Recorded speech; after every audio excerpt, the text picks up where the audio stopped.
السلام علیکم بیننده‌های عزیز و مهربان.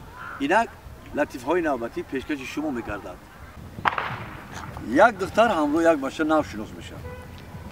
بعد این قدی گپ نیست. این دختر سینو بچه می‌نویسد که پگاه زودروز دارم. تو با من چی تو فهم می‌کنی؟ بعد اون بچه میگه که اینترنت سسته. حرفات کنده اومده ازده.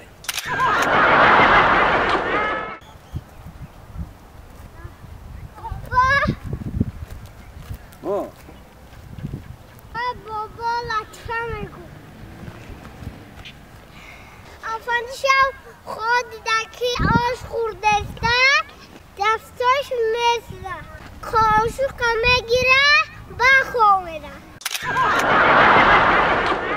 حالا که نوبتی من صحبتی دو همسر صحبت دارن یک طرف میگه که آقا همون بچه تو نصیحت نمیکنی که شبی درست در همون دیسکوتک میگردد. این میگه تو از کجا میدونی؟ آقا همین دختری من هر روز در دیسکوتک میبینش.